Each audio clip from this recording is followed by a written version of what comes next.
Hi, I'm Nicole with NP2Go, and this is the NP2Go Podcast. Today, I'm going to talk with our NP Scott about our weight loss program. We're talking to our current weight loss patients, our future weight loss patients. We just want to give you a little insight on our program. So take it away, Scott.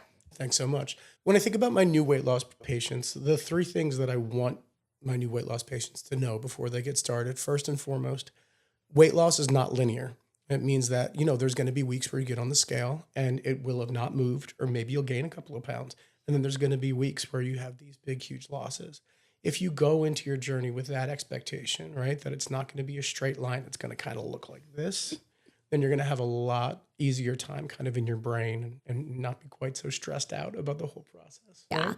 And the scale doesn't always tell the story. Exactly. How do your clothes fit? How are your energy levels? How do you feel? How are you reacting to the medication? Have you stopped feeling maybe a little sick and nauseous at the beginning? Sometimes that happens and you're peaking. And even at those questions, is it time to talk to your provider about even moving up on those up on your dosage? Exactly. Yeah. And that's the thing too. I tell my patients, if you start to stall out, for a week or two, then let us know and we can adjust your dose accordingly. Yeah. What are some other things that patients come to you and, they've stalled. And so you ask, okay, what about this and this? What about your protein? Exactly. The biggest thing. Yeah. I mean, they say you can't outrun poor diet. No, abs are made in the kitchen. Exactly. And all of That whole thing. Yeah. But it really is true. The first place I look when people say, I'm not losing weight, I'm doing everything. What is your diet like? And you need to be able to answer that question. You don't have to weigh every single thing that you put into your body, but you need to keep track somehow, especially if you're not losing weight, right? That's the key component. I tell people when you go shopping, they say, shop around the perimeter of the grocery store, try to eat whole foods, right? That's a good one. Fruits, vegetables, proteins, and everything. Speaking of protein, this is another big one. Prioritize protein over everything else.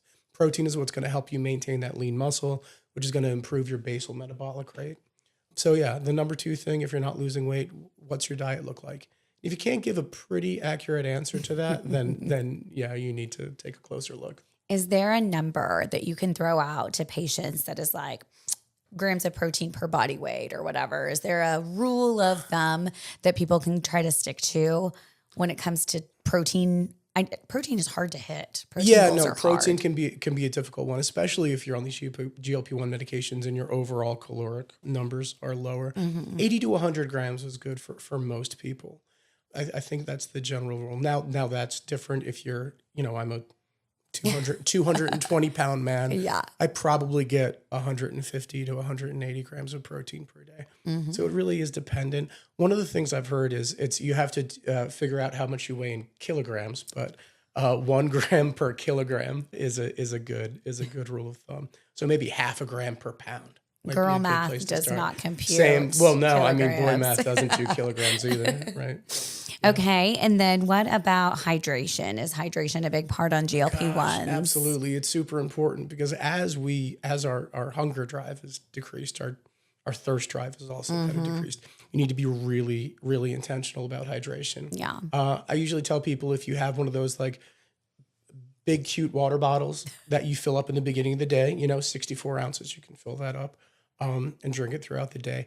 I also recommend for a lot of people some sort of electrolyte supplement. I don't know if I can say it. I use Liquid IV. I think a lot of people do. Yeah. You can grab it at Costco and everything. Liquid IV is a really good one.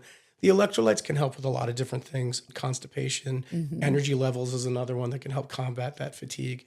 And you just need to be drinking your water just for overall function. Yeah, definitely.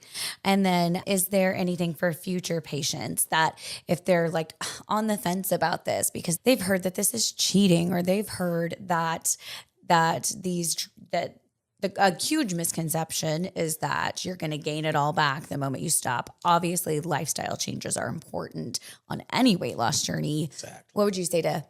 So the one thing I tell everybody is that there isn't any biological free lunch. You can't take any drug that's going to, help you lose weight and keep it off and just take the drug and do nothing else. Lifestyle changes are huge.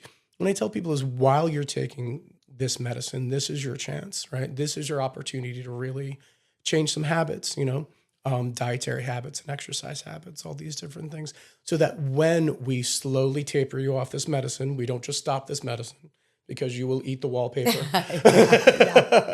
But when we taper you off this medicine, those habits are in place for you, right? And that'll carry you through. And what is it? 30 days makes a habit? Exactly. Something like that. 30 days makes a habit. Absolutely. Absolutely.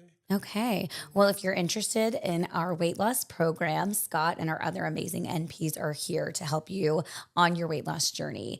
So go to thenp2go.com or follow us on social media to learn more. Thanks, Scott. Thank you so much.